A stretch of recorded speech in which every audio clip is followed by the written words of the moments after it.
చక్కని సీతకి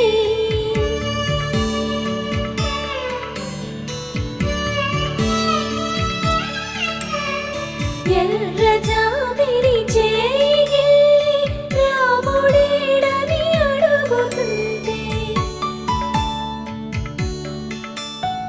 చూడలేదని పెదవి చెప్పే చెప్పలేమని కనులు చెప్పే నల్ల పూసైనా